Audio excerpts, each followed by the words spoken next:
Hey, everybody. Welcome to episode 4 of Perception of Time Tales of the Road.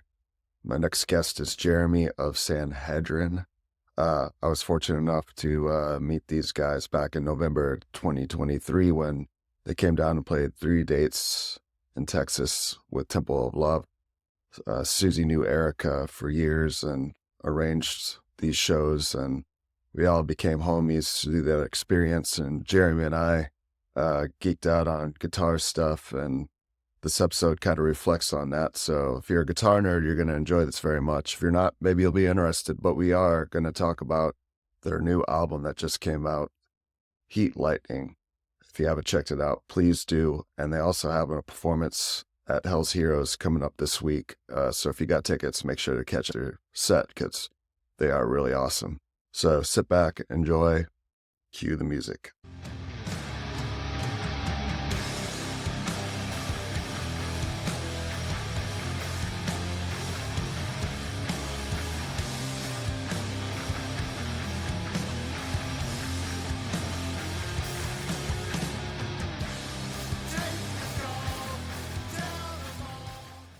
How you doing, man? Doing pretty good, man. Thanks for having me on for some hangs. Of course. Well, Heat Lightning is out now, and I can tell you guys put a lot of hard work in it. Do you want to talk about it?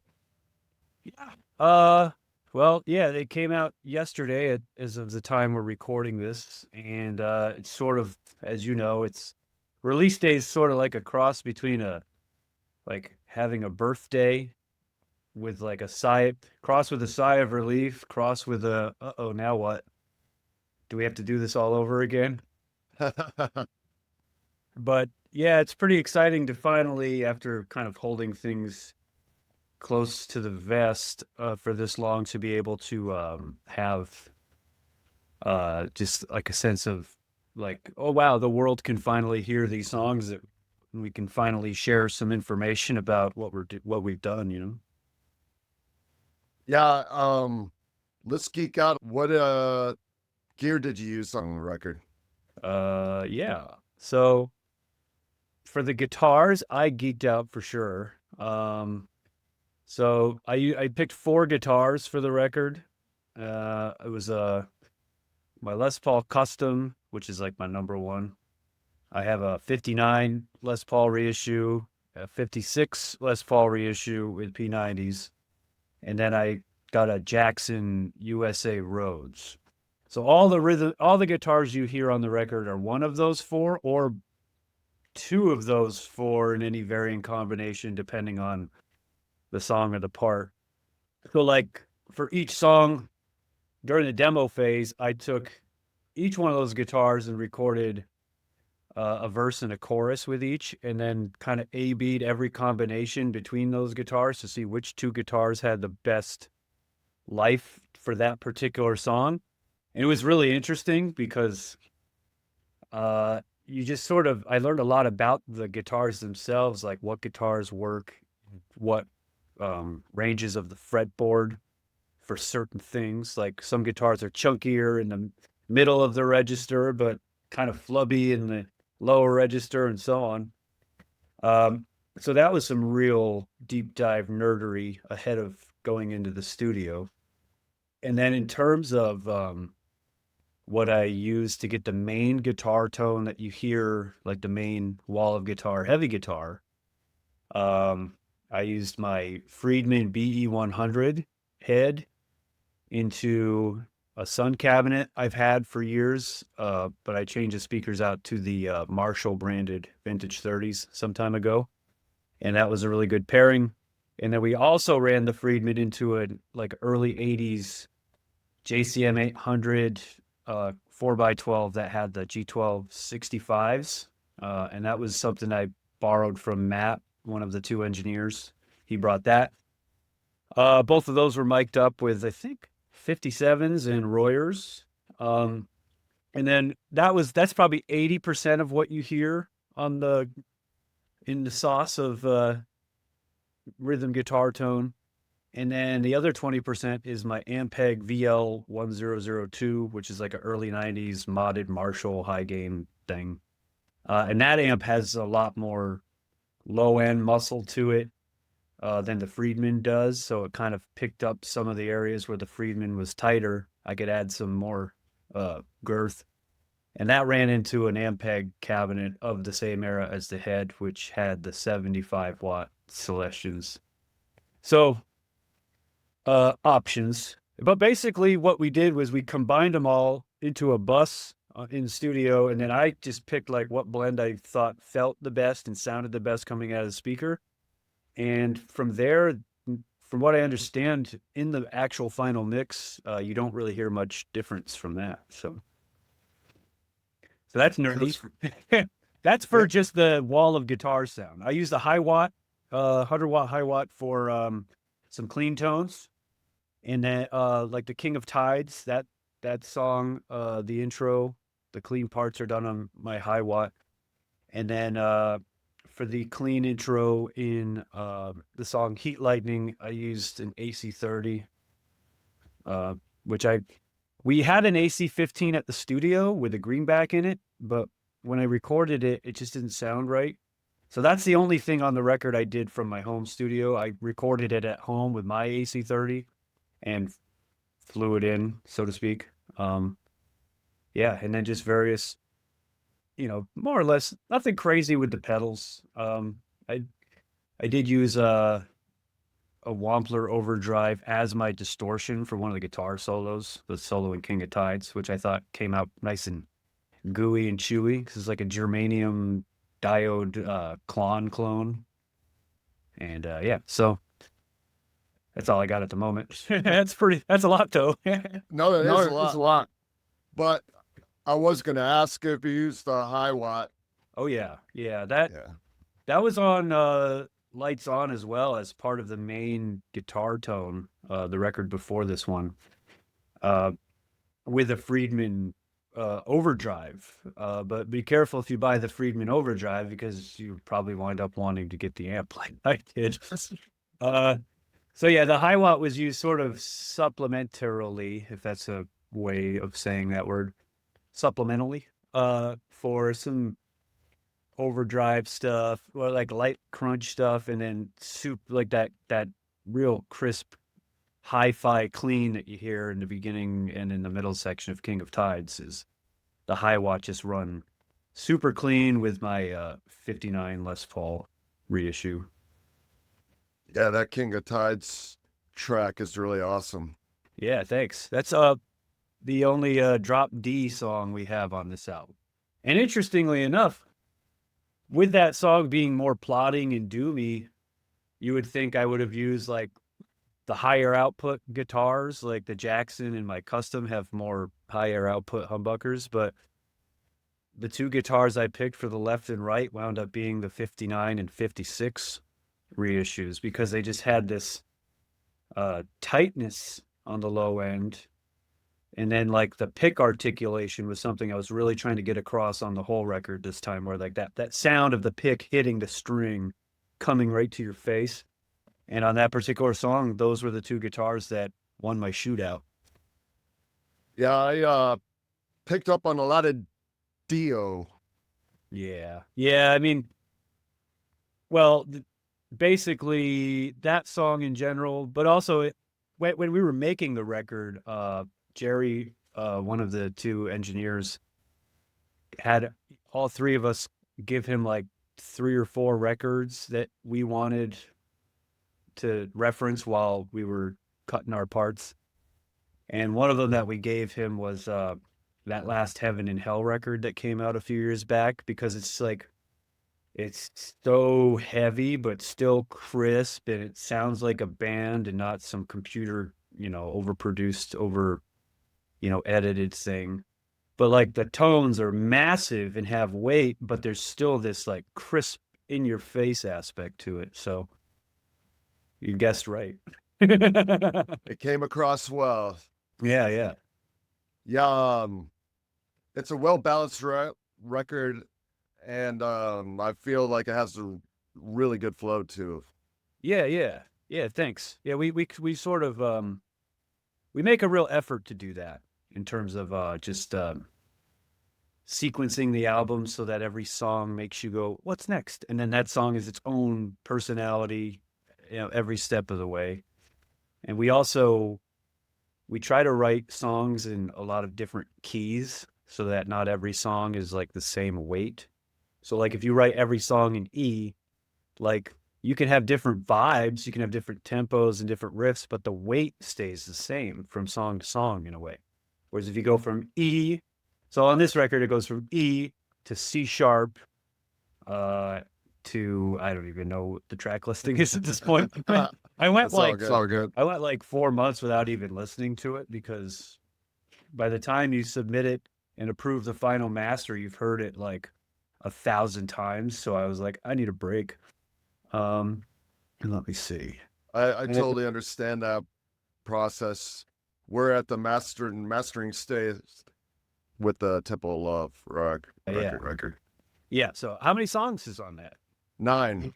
Oh, cool. Same with us. Yeah. So. Yeah. What's the? I think it might be track 6 or 7. I got Franklin County Line is track 6. The one after that. Let's Spill Some Blood. Yeah, that's probably my favorite track on the record. Yeah, cool. Yeah, that was that was our newest video, the newest single. I like the video a lot. Yeah, that was a lot of fun. So the video was actually directed by one of the 2 engineers of the record. So it was kind of cool to work with him. He's a really fun person to have around. He's a really creative guy, Jerry Farley. And so it was cool to have him have somebody who was involved with the record itself and how it came out and how it sounds to get involved with the visual representation of one of the songs. Like making videos is kind of just a weird thing that you have to do. So, but he made it fun and he's a good plan.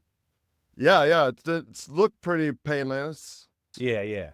It was easy for us, the band. We had some actors in it and stuff where they had a lot of more work to do than we did. They had to put on like suits of armor and throw swords around and stuff. And I just had to play the song over and over again, which is pretty easy for me since I wrote it. Yeah.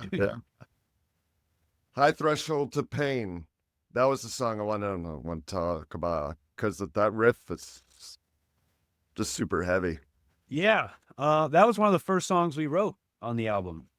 It was that song and Heat Lightning were the 2 first ones that we were kind of putting together once we decided to start working on new stuff. And it's a very different song for us in a lot of ways because it's just so heavy, but it gave me the opportunity to kind of dig in. I like playing riffs like that where you just dig in and make the face, Yeah.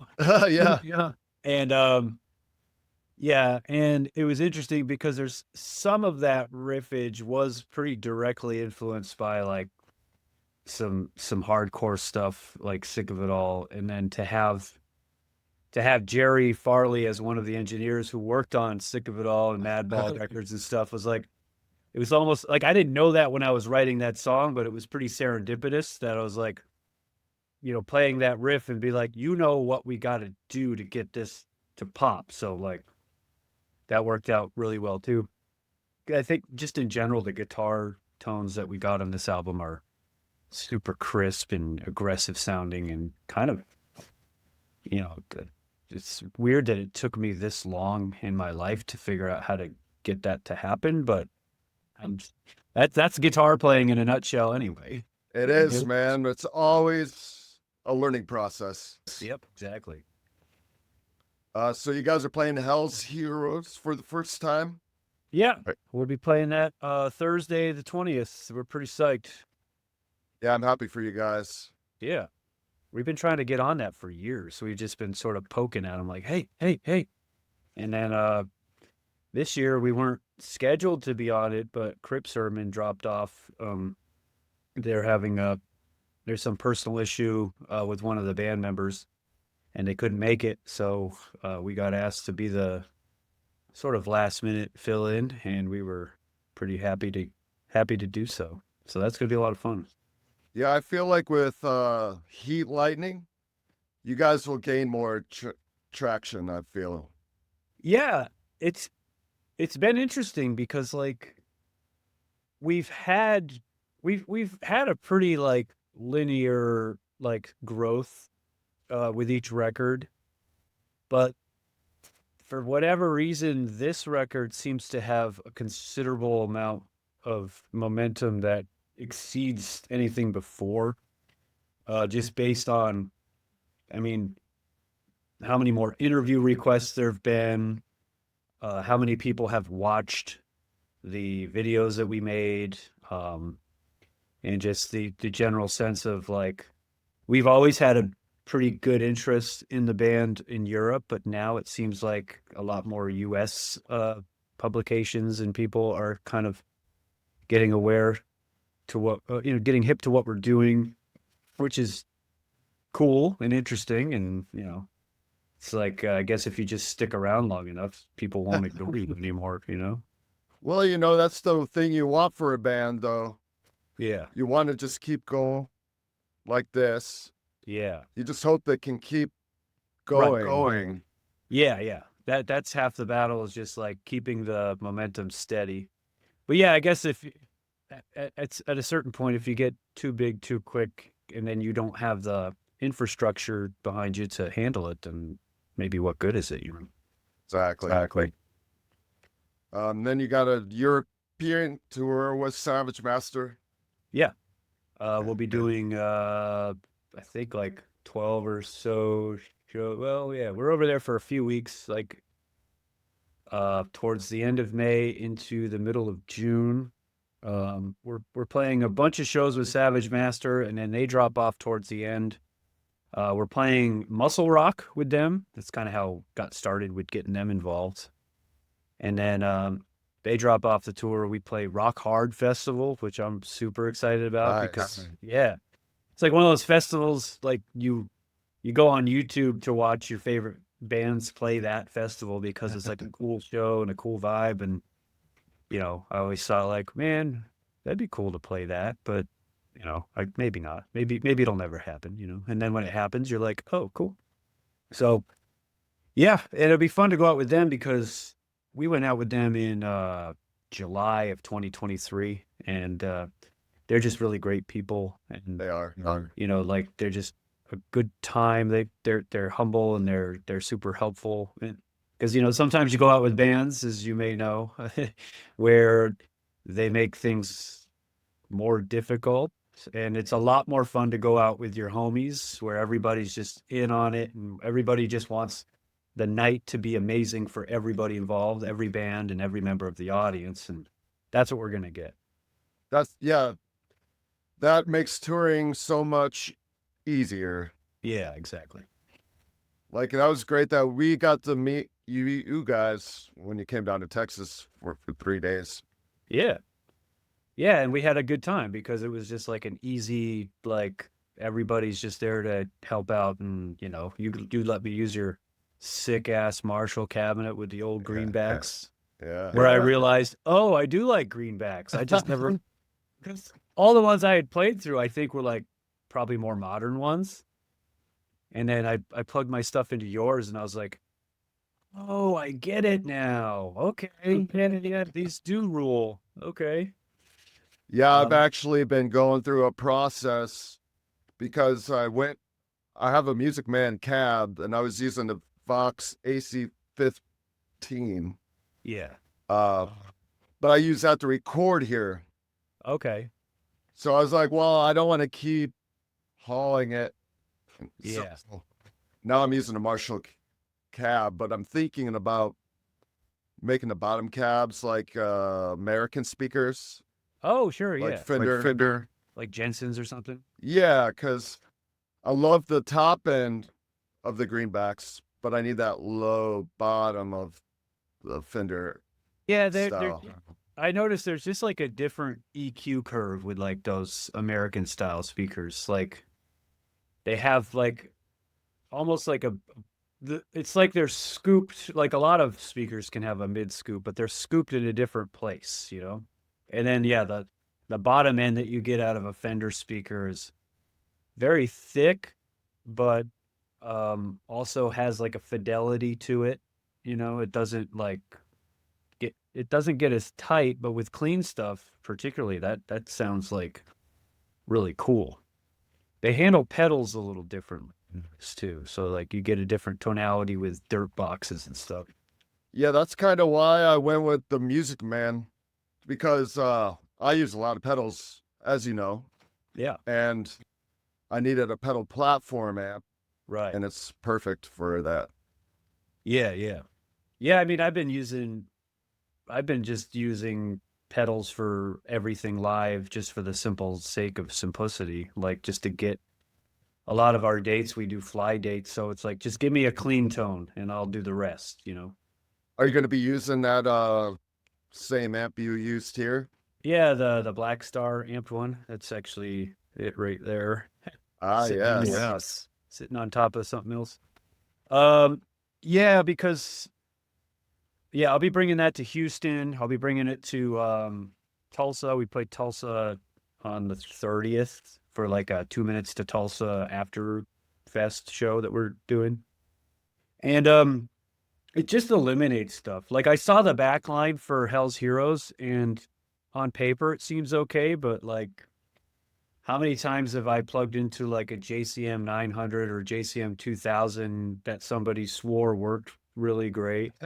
And then you like plug it in and you're like, this sounds like it's underwater or this or that. So with the Black Star thing, I just get all my tone from like my Friedman distortion pedal, and that thing has a clean platform, and it allows you to choose different EQ profiles of different power tubes. So I have it set on an EL34 kind of power amp simulation. And you heard it. A lot of people heard it. A lot of people who've heard it that have discerning ears who I trust are like, dude, that thing sounds sick. I got to And for me, say, you piqued my interest yeah. with it because it did sound great. Yeah, I mean, if I'm playing a show where I can bring the tube amps and play through the tube amp distortion, I'm gonna. But if I'm like just showing up somewhere where somebody says, "Yeah, we got stuff," I'm bringing that because like I know what it is. It sounds good enough to for me to feel good when I'm playing it. It responds well to the hands and does like a lot of the things that you want out of a guitar that's, like a good functioning, good sounding tube amp. And what it does lack, that's the sort of trade-off you make just to know what you're dealing with. I feel like a lot of the solid state stuff in the modeling stuff, it lacks some fidelity in like the treble side of things. So like it kind of has a roll off with that.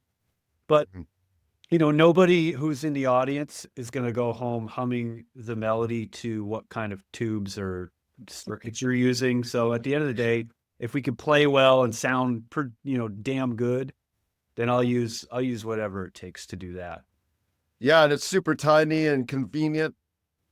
I mean, Yeah, why not? yeah. But I got a new pedal board that's a little bigger, so I bought a Pelican case for it, and I just put the pedal board in there. I have a little slot for the power amp, and then on the lid I have some um, like little zip pockets for cables and accessories, and everything's in one case. So like if you're flying, you just check that, and then you roll up anywhere. Uh, and then the amp itself is like universal voltage, so I don't have to worry about getting a transformer in Europe or dealing with anything. And we're going to Europe, and the guys in Savage Master have similar setups now too, where they're running with a power amp with pedals for the same reason I am. And so when we're renting a backline for that tour in Europe, we don't have to rent heads. So we're saving money because our backline, we're going to rent drums, stands, thrones, and just speaker cabinets. Because Erica's going to go with, she's got a small, I think she's getting a dark glass head, which is universal voltage too. And so we're just saving money and still sounding like us. Yeah, those dark glass ones for the bass are great. Yeah, they have a real. She's got the preamp pedal that she's been running into a Mark bass head for a long time, but the Mark bass doesn't do dual voltage, so I think we're gonna just switch it up for that reason alone. Any new pedals on the board? Yeah, actually. Well, Show me your toys. so I expanded my board because I needed to, well, being the only guitar player, you start using like more sounds. And so, yeah, I guess I'm backwards here. Is there a way to change that? You're good on my end. Oh, okay. I see myself backwards. But anyway, so I added a compressor pedal for cleans because sometimes high gain amps clean channels are pretty dead. And then it just allows me with my gorilla right hand that's used to smashing the strings for distortion it gives me a little give when I'm playing clean arpeggiated stuff.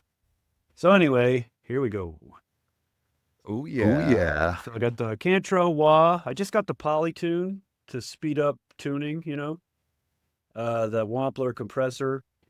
This Nobles pedal, the green overdrive here. Yeah. This is awesome. This is a newer edition. Nice. And then I would not use the Friedman pedal because I'd be using whatever distortion I have a Friedman head that I don't travel too much with because they're effing expensive. Yeah, yeah. But my Ampeg is like my road workhorse, and it's similar vibe. So when you write your songs, do you demo them at your house? Yeah, well, we demo the whole record before we make it. So You do a whole on this pre-production process. yeah. So once we had all these songs written, because I live like 400 miles away from those two now, because they're in Brooklyn and I'm up in the farthest part of upstate New York. And but what we'll do is we will this last time Nate basically did like a Glenn Johns mic up of his drum kit and played to a guitar track that I had recorded to a click. And he was playing along to Virtual Me, playing the drum parts. Then he sent his drum tracks to me, and then I laid down all the guitar stuff here. And then Erica came up here for like a long weekend during that process. And she laid down her bass tracks and vocals. And then we were here together. So we got to try out different vocal harmony ideas. We got to work together on some lyrical stuff. She writes all the lyrics pretty much. But I get to kind of help her. Sometimes you'll have a line where like the syllables are lining up funny. So we kind of go back and forth like, what if we tried saying these words instead of those words here? All those little details, man. Yeah. So when we submitted the demos to Metal Blade, our A&R guy there, Andreas, was like, it's really cool, but there's no like super fast ripper on here. And I was like, oh yeah, I guess there isn't. So that's when Franklin County Line got written. So we pretty much wrote, if anybody really likes that song, you can thank Andreas at Metal Blade Records in Germany for it, because every record we had done was 8 songs prior. So we're like, okay, we got 8 songs. I guess it's a record. And then he was like, well, can you maybe do this? And so I wrote the music to that in about as long as it took to play it. It was that easy. And then we wrote the lyrics because they came up here to rehearse up here in the woods. And they were kind of just, Erica got inspired by the local Amish population here and wrote some fun lyrics about, teenagers in rebellion. It's great. Yeah. Yeah, that's why I wanted to ask, because I know you live Yeah. further away from them. So I was wondering how you guys work your songs out. Yeah. I mean, at the very genesis of a song, I'm pretty much like, I'll send them some riffs. Like I'll come up with a riff and I'll be like, ooh, that could be cool. And then maybe I'll get a couple riffs that work well together at a certain tempo and stuff. And I'll just send that to them to stew. And then, whenever they get to it, they'll let me know what they're thinking of. That, Erica will be like, I'm hearing this as a verse and this is a chorus. How about you? And then, when we get together in a room, we have all these ideas already that we've discussed, and then we're just hashing it out as like a rehearsal. So our rehearsals are pretty intense in terms of workflow. We're not really there to drink beer and hang out. We go in there and we get to work because we have a plan, and everybody in the band has, you know, a lot going on outside of the band too. So we just really respect our time together. And yeah, we just hash it out in the room, and then we all kind of know when the song is done. And just there's no one thing that happens. It's just sort of like, oh, I think that's done, isn't it? Yeah, cool. Yeah. Finishing a song is always a good feeling. Yeah, yeah. Well, sometimes it's hard because you're like, I imagine it's like a painter. Like, if you're Bob Ross, how do you know when you have enough happy little trees? You know? Exactly. If you had to pick like 3 of your favorite guitar players, 3? Oh man. who's your biggest influences? Okay. Well, number 1 in 1A would be Eddie and Randy. You know, I have paintings of them right above me here. So like when I'm sitting here at my desk recording or writing or demoing stuff, I have them looking over me. So That's awesome. Randy probably wins out over Eddie because of his composition stuff, and he's a little more deliberate and composed, whereas Eddie's more like, when you listen to Van Halen's guitar, it's like, it seems like it's just falling out of him. Like it's all tight and great, but it's like got this, almost the same with Jimi Hendrix. When you hear that stuff, you're just like, this guy is just oozing it out of him, and it's not even thinking about it, is what it sounds like to me when I listen. But for me as a writer, I write more deliberately. I usually have a plan, and I'm trying to, everything is much more thought out. So in that way, Randy Rhoads as a songwriter is more probably a bigger influence. And as a guitar player, I'm a lot more like him in the sense that I like using that natural minor and harmonic minor stuff blended with the bluesy or pentatonic. That is Right. actually something I wanted to say too, is that I love your guitar solos because you rip, but you focus on the melody a lot, which is Yeah. what Randy Rhoads would do. Yeah, I mean those are like all my favorite players are like that. Like Gary Moore, Alex Oh, Life, Gary. but he plays for the song. In recent years I've gotten really into like Al Di Meola.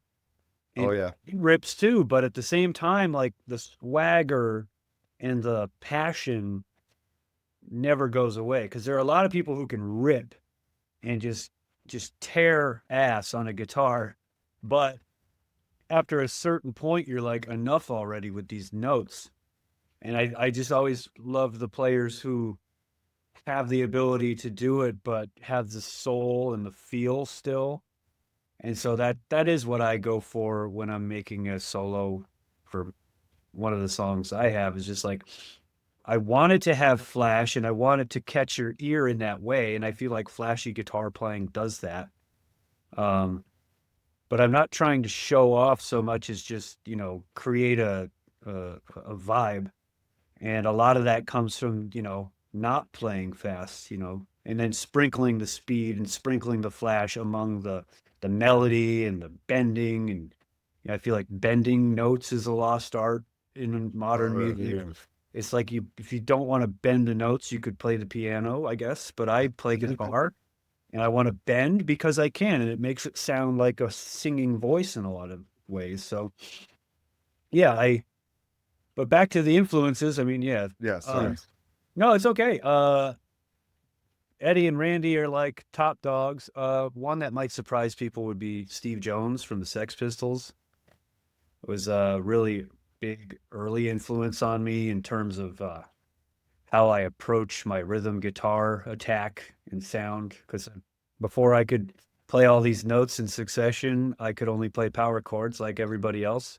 Yeah. And so early on, when I was taking guitar seriously, I was playing along to Nevermind the Bollocks a lot and trying to replicate that aggression And that's where you kind of learn that a lot of the aggression that comes out of an amp is from your hands. It's not from, you know, whether you got, EL34s or 6L6s in the amp or whatever other rabbit hole crap that people want to get into.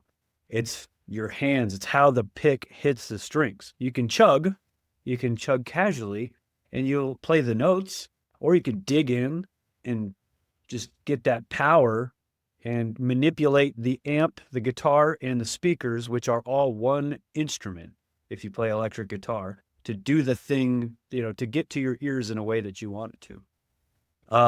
So a lot of players like that I like. And yeah, Ace Frehley taught me how to play solos early on because his stuff is simple, it's memorable, and bendy and cool and just consistent. And yeah, Tony Iommi. I could list influences, but those Yeah, are a lot of the big ones. yeah, yeah. The more obscure ones might be like Rory Gallagher. Um, I mean, I like a lot of those Irish guys. I mean, Viv Campbell. There's something about Oh, the Irish, rocker guitar players that I relate to. It could be some DNA thing or something, but it's more just like there's some, like Gary Moore, for instance, is a great Gary, example of just like having that sense of just fury and passion and prowess, but also just that like attitude and knowing when to bend and when to hold the bend, and just how to manipulate the guitar to mess your soul up just by listening to him. yeah, Gary was an amazing player. Big influence. I got into him later, right? Around the time I started playing more like that style, and I was just like, this is this. Yeah, he has since become just like we have reference points. I don't try to rip anybody off, but there are people in the back of my mind that I'm like, is this cool? Like that's cool.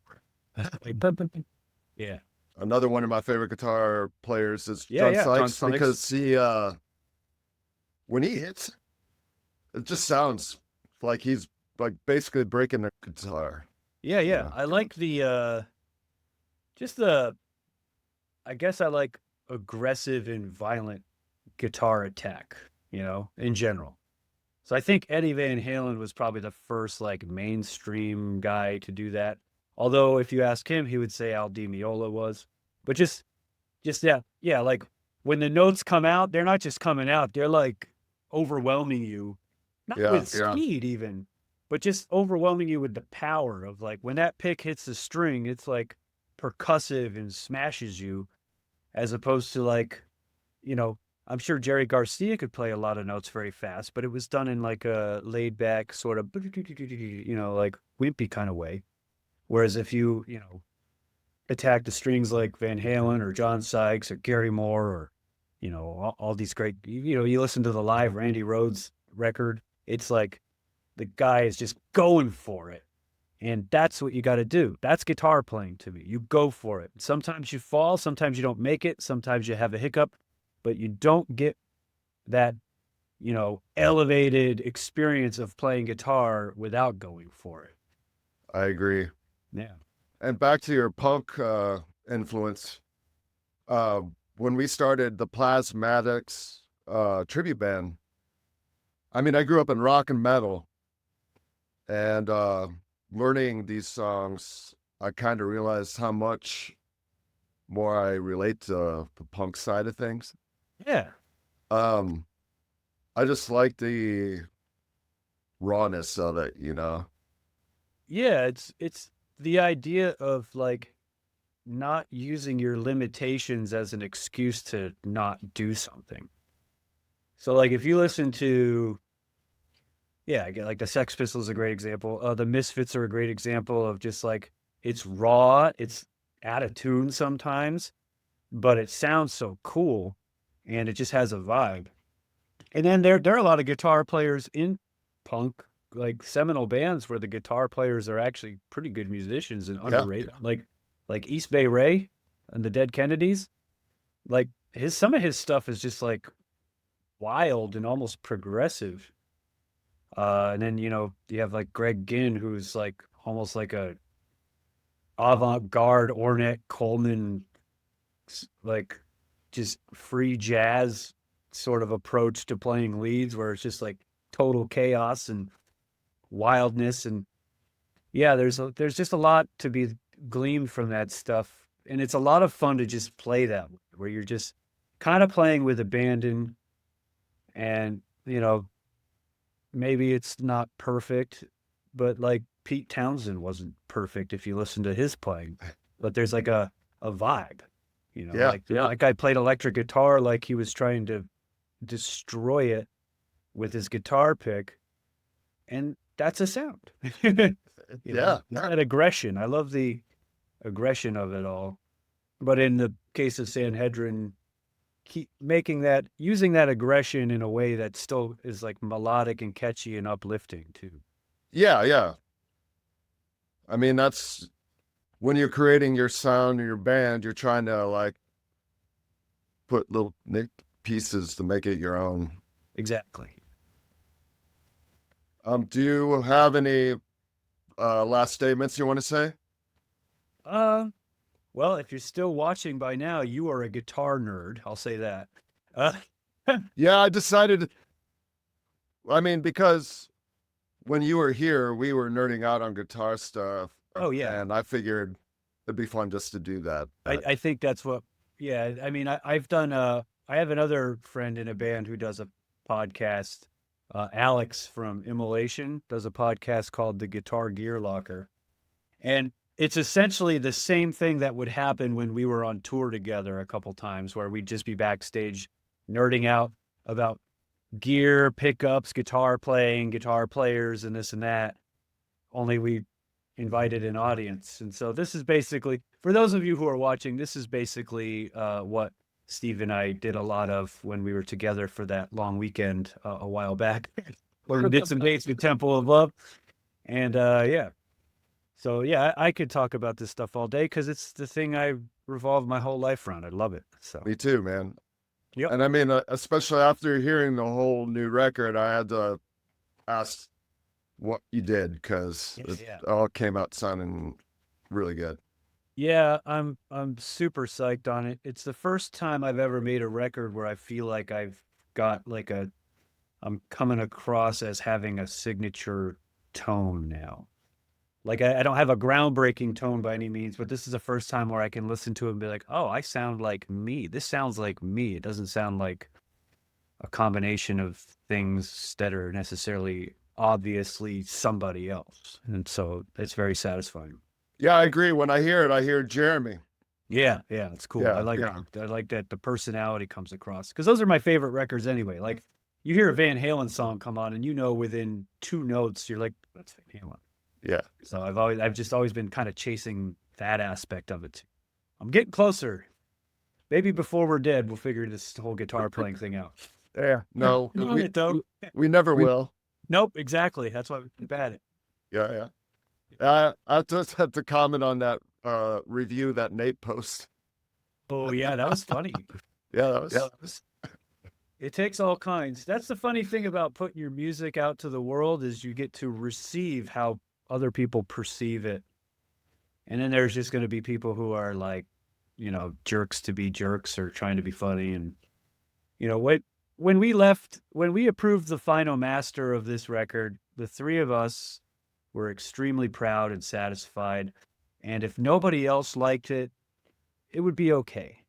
We're just lucky that other people do. And so we're going to take that as far as it goes. But yeah, if somebody has an issue with it, it's like, I'm kind of impervious to it because I know that I feel great about it. So that kind of is a good feeling to just know that whatever somebody says about what you do, if you feel good about it, it doesn't matter.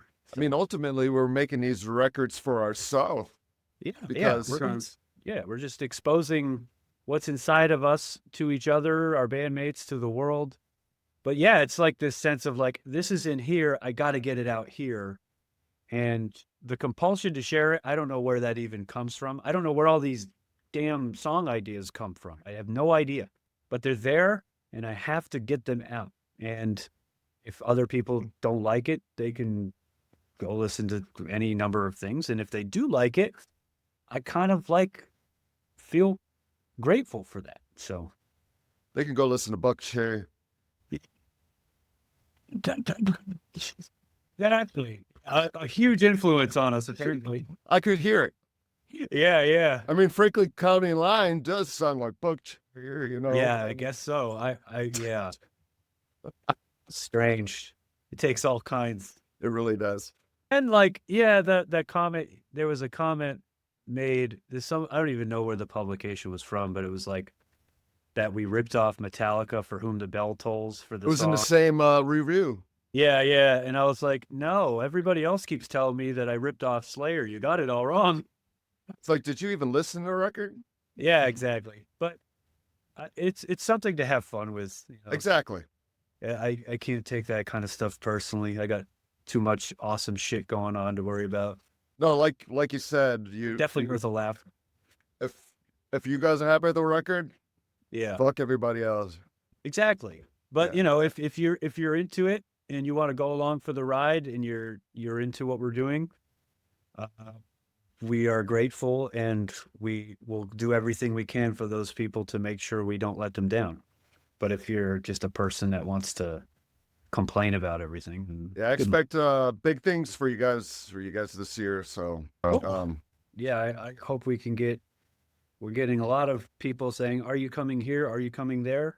And my advice to them is, if you want us somewhere, tell your favorite promoter, tell your favorite venue, because demand is the only thing that's gonna to get anybody anywhere. So if people start hearing Sanhedrin in their town at their favorite club, they're like, we should get this band here because maybe they'll sell a couple tickets. So, well, Hell's Heroes should be good for you guys. So yeah, looking forward to it.